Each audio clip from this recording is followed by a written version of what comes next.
Hello everyone and welcome to the very first Magic Friday video review. I've done Magic Fridays for over 100 different effects, and I think it's about time that we take things into the digital age, and I'm excited. So here we are with our very first video. And I can't think of a better trick to start off the whole new series here than a trick by Paul Vigil called Diplopia. It's Sunday today. I did it all day on Friday. It was awesome. I love it. I absolutely love it. Paul first showed it to me at my invention a few months ago, and it really was amazing. Now, I should say that I'm trying to get away from gaff decks and special cards. You know, I've got boxes and boxes of decks that jump and fly and ones that monkeys come out of, and I'm just tired of it. I want to be able to go to somebody's house, borrow a deck of cards, do my set, leave the deck there. That's been my goal. So if you followed, if you read Magic Friday from a couple weeks ago, Aaron Fisher's Search and Destroy, awesome trick. It's something that fits that bill perfectly. I mean, there's lots of card magic that is just from regular decks of cards. So I wanted to make a list this year of maybe 10 that I want to do, and Diplopia is at the top of that list pretty much. So that said, let me show you exactly what it looks like. What you need first, obviously, is a deck of cards.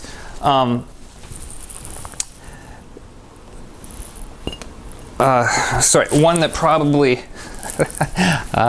one that you can probably take the cards out of. So this is what it's going to look like. You got your deck. You can have the spectator shuffle the cards. They are then going to think of a card. They're just going to think of one, favorite card, what have you. Okay.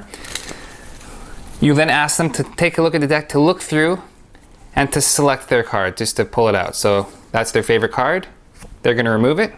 Okay, you're going to take the deck back. They're going to show it to all their pals. Okay, you're going to just separate the deck, and they're going to put it into the middle. Okay, they've selected a card. Now, you're going to tell them, well, I'd like to select a card. So you're going to think of a card. You're going to get one. You're going to go through. You're going to pull it out. You're going to give the deck to them. You're going to memorize it. You're going to select it and put it right back into the middle while they're holding the deck. So, you, the spectator, have selected a card. I've now selected a card. I want you to look through the cards. And now at this point, what's going to happen is you're actually going to get them to read your mind. I want you to pull my card out of the deck. Okay, it was awesome. People there's a stunned moment where they're not really sure what you mean and what's supposed to happen, but you gradually explain what's going to happen, and they're going to pull their card. They're going to pull what they think is your card from the deck, and I'll need to see. I guess I could just look at it. They're going to put it down. In real performance, obviously, you're not going to see that card. They're going to put it into their pocket. All right, let's recap here. You thought of a card. You didn't just have it pick it. You thought of a card. You selected it. We put it back into the deck. I then thought of a card. Selected it, put it back in the deck. You have now found my card. It's only fair, since I'm the magician, that I find yours. Okay? You're going to find their card, whatever it was. You're going to put it down. They're probably at this point, at least it was on Friday, a lot of people are thinking they have to remember their card for one, which is no problem, and they kind of forget that card is in their pocket, the one that they think is yours. They've put it in there, but it doesn't really register. It's funny. So when I say, all right, your card, you remember what you picked? Of course. Was it a black card? No, it wasn't. What was it? The Ace of Hearts? Perfect. No. That's my job. I'm a magician after all. But what's really going to be crazy is when you pull my card, the Nine of Spades, out of your pocket. And now, I can't describe the impact this has. Okay, what's funny is, first of all, when you show them their card, people are shocked. As magicians, we kind of think, meh. You know, we find cards, we select them, you know, we find cards all the time. But you can never underrate how powerful that moment is. Even though we think it's a little bit pedantic and, you know, it's nothing crazy to us, to still be able to pick a card out that, don't forget, they only thought of it, right? They thought of it and then they pulled it out. To reveal that is pretty strong. I mean, it is strong. That's just a fact. But now when you tell them that they've read your mind correctly, it's a completely different ballgame. You're not telling them the card that's in their pocket. You are simply confirming that they read your mind. Because you know what that card is in their pocket, believe it or not, through Paul Vigil's brilliant method, and it is brilliant.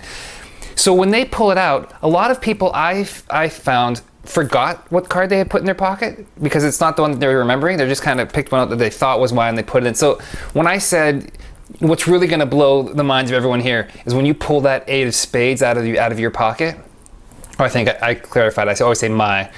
When you pull my 8 of spades out of your pocket, they kind of forgot. So they kind of, oh my, that shock registers again here.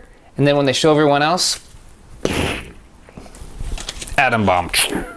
It was beautiful, wonderful, beautiful, and believe it or not, no gas. Just a regular deck and some practice. Now, that said, it is going to take some work. Someone commented that they wanted to know a difficulty rating for Magic Friday tricks, and it's going to take practice. However, once the practice is accomplished and once you've done it, you're going to be able to do it forever, I think. It's not one of those things where, you know, you've got to keep on going. If you don't keep up with it, you're going to forget it. And once you kind of get the work down, and I spent the last, we'll say 3 weeks, 3 weeks kind of daily of running through what needs to happen. You're going to be good to go, and you're going to keep it in your arsenal for life. I mean, I think I'm going to perform this forever as far as I'm concerned. I love it.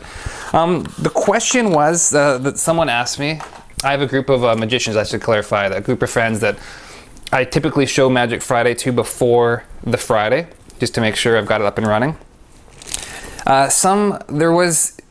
The question was, how long is it? Like how long is this gonna play out? You know, would you do this in a walk around set, for example? And I think absolutely. It's gonna once you get the work down, you're gonna be quick. You know, you gotta believe me. The hardest part, I think, is when you're selecting their card. I think I know the one that you've got. When you're selecting it, you need to talk to the audience. So this is the JDG chip, right? You can't just be, all right, you've selected my card, you've put it in your pocket, now I will select your card.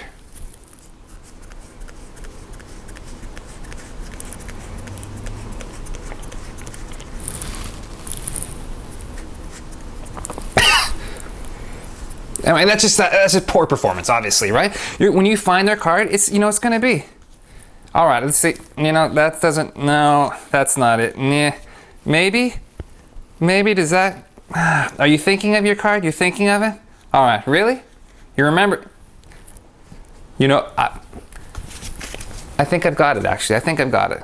Now, don't forget, when you're reading someone's mind, it shouldn't be easy. I mean, it shouldn't be, hey, you're thinking of the 8 of spades right now. And I also know the lottery numbers for tomorrow. I mean, it should take some work, right? So don't be afraid of the perceived effort that it's taking. That's just normal. So all in all, I love it.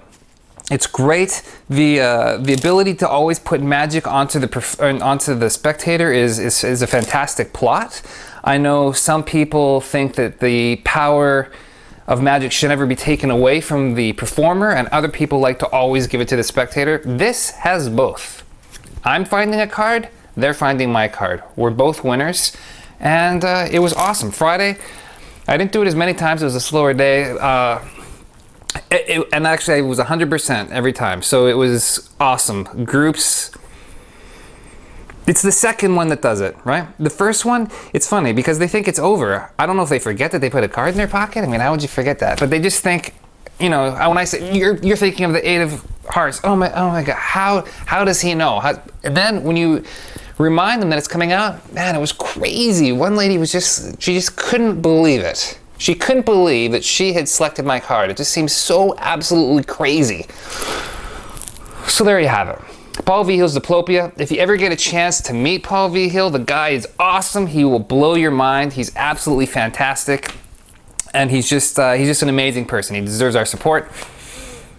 There you have it. Another successful, let's watch what we say. Another successful Magic Friday.